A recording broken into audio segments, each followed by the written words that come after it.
তোমরা যারা আমার আগের 2টা ভিডিও দেখেছো রাইট ফর্ম ভার্বের, তারা নিশ্চয় সাবজেক্ট সিঙ্গুলার হইলে ভার্ব সিঙ্গুলার, সাবজেক্ট প্লুরাল হইলে ভার্ব প্লুরাল এবং সাবজেক্ট ভার্ব এগ্রিমেন্টের বিষয়টা ইতিমধ্যে ক্লিয়ার হয়ে গেছে। আর তোমাদের মধ্যে কেউ যদি ভিডিওটা না দেখে থাকো, আমি ওই যে কমেন্টে লিঙ্ক দিয়ে রেখেছি এবং ডেসক্রিপশনে তোমরা লিঙ্কটা পাবা, চাইলে ভিডিওটা দেখে আসতে পারো, তাহলে এই লেসনটা একদম সহজ মনে হবে তোমার কাছে। তো চলো আমরা স্ক্রিনে দিকে একটু খেয়াল করি। স্ক্রিনে আমি 2টা নিয়ম লিখে রেখেছি। একটা হচ্ছে সাধারণ অর্থে সাবজেক্ট সিঙ্গুলার হইলে ভার্ব সিঙ্গুলার হবে, আবার ঠিক এর নিচে লিখে রেখেছি সাধারণ অর্থে সাবজেক্ট প্লুরাল হইলে ভার্ব প্লুরাল হবে। তাহলে এখানে দেখো, আমি এইখানে যে 5টা এক্সাম্পল লিখে রেখেছি প্রথম অংশে, তো এখানে 5টা এক্সাম্পলের মধ্যেই সাবজেক্ট সিঙ্গুলার, অর্থাৎ আই এটা সিঙ্গুলার, স্বর্ণা এটা singular, he singular, Rina singular, you singular, অর্থাৎ সাবজেক্টগুলো সিঙ্গুলার আছে। তাহলে আমি যে ভার্বগুলো এই মানে ফাঁকা জায়গাতে ব্যবহার করব, প্রত্যেকটা ভার্বই সিঙ্গুলার হবে। এখানে যেমন বি আছে, তো সেই ক্ষেত্রে আমাকে কি করতে হবে? বি ভার্ব বসাইতে হবে। এখানে বি আছে, বি ভার্ব বসাইতে হবে। এখানে গো আছে, অর্থাৎ মেইন ভার্ব আছে, তাহলে মেইন ভার্বের সিঙ্গুলার ফর্ম বসাইতে হবে। এখানেও বি আছে, তাহলে বি ভার্বের সিঙ্গুলার। এখানে মেক আছে, মেইন ভার্ব এবং এটার সিঙ্গুলারটা হবে। এখন আসো তাহলে এটার সমাধানটাকে চলো একটু দেখে নিই। এখানে বলা হচ্ছে যে I dash be the first student of Enlightening education.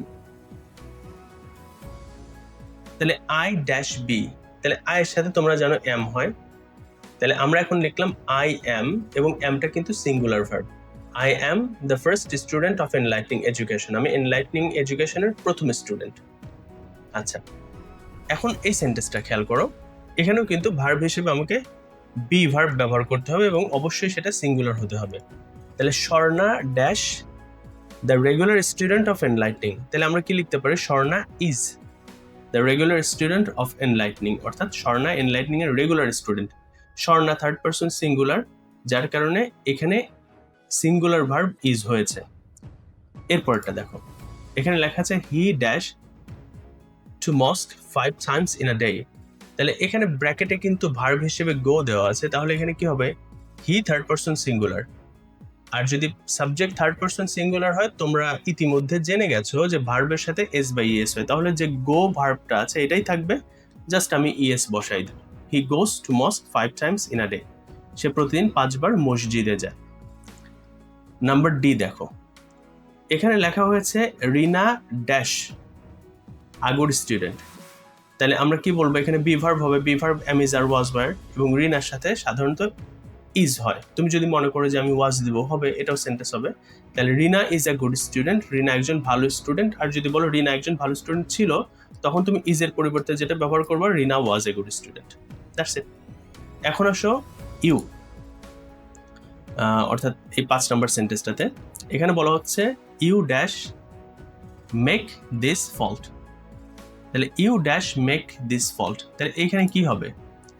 You আমরা শুধুমাত্র মেক যদি দেই, মেক কিন্তু সিঙ্গুলারও হয় প্লুরালও হয়, আমি কিন্তু এর আগের ভিডিওতে আলোচনা করেছি।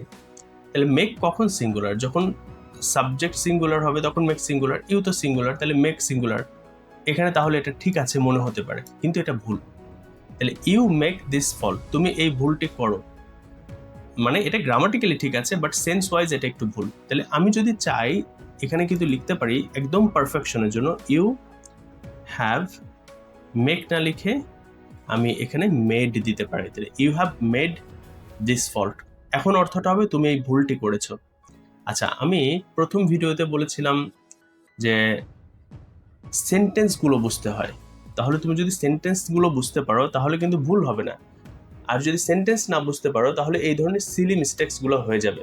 এই জন্য এক সাবজেক্ট ভার্ব এগ্রিমেন্টে তোমাকে দক্ষ হইতে হবে, আর একটা হচ্ছে সেন্টেন্স বোঝাতে দক্ষ হইতে হবে। তাহলে কোনোদিন কোনো গ্রামারের ওই যে শত শত বোর্ড এক্সারসাইজ যেগুলো আছে এগুলো তোমাকে নিয়ে মাথা ব্যথা করতে হবে না। তুমি 2টা জিনিসে দক্ষ হবা, সারা জীবন গ্রামার সলভ করবা, without any hesitation, without any confusion, without any stress. তুমি সারা জীবন গ্রামার সলভ করতে পারবে। এরপরে আসো দ্বিতীয় যে নিয়মটা, সেটা হচ্ছে সাধারণ অর্থে সাবজেক্ট প্লুরাল হইলে ভার্ব প্লুরাল হবে।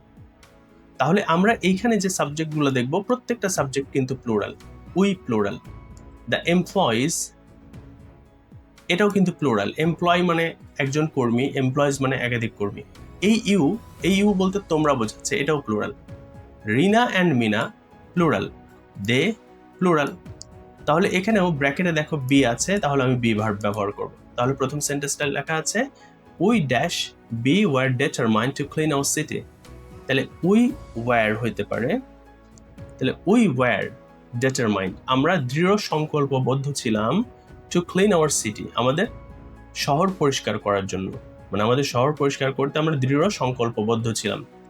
তুমি যদি মনে করো যে আমি এখানে আর ব্যবহার করব, হ্যাঁ সেন্টেন্স হবে। তাহলে উই আর ডিটারমাইন্ড দিতে পারো। আচ্ছা, আমি এখানে ওয়ার এক্সট্রা লিখে রেখেছি, এটা একটু কেটে দিই।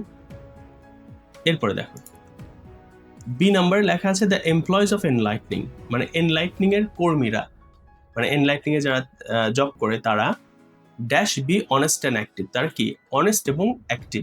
তাহলে এখানে কি বলবো, আর বলবো দ্য এমপ্লয়িজ, এটা হচ্ছে plural, the employees of Enlightening are honest and active, Enlightening এর এমপ্লয়িরা সৎ এবং কর্মঠ। ইউ আছে, তাহলে you dash cook several foods every day, তাহলে এখানে কি হবে ইউ কুক, তাহলে you cook several foods every day, তুমি প্রতিদিন বিভিন্ন ধরনের খাবার রান্না করো। তাহলে এখানে দেখো কুক কিন্তু সিঙ্গুলার হয় প্লুরালও হয়, নির্ভর করবে সাবজেক্ট সিঙ্গুলার নাকি প্লুরাল সেটার উপরে। এখানে ইউটা যেহেতু প্লুরাল সেক্ষেত্রে কুক যেটা আছে সেটাই হবে, কিন্তু বাবা খেয়াল করতে হবে অর্থ ঠিক আছে কিনা, অর্থ ঠিক সেন্টেন্স ঠিক, অর্থ ভুল সেন্টেন্স ভুল। নাম্বার ডি, এখানে লেখা আছে Rina and Mina dash be good students. Rina এবং মিনা, এখানে সাবজেক্ট প্লুরাল, তুমি চাইলে আর দিতে পারো, বি ভার্ব আর, তখন অর্থটা হবে রিনা এবং মিনা ভালো স্টুডেন্ট। তুমি যদি ওয়ার দাও তখন হবে রিনা এবং মিনা ভালো স্টুডেন্ট ছিল।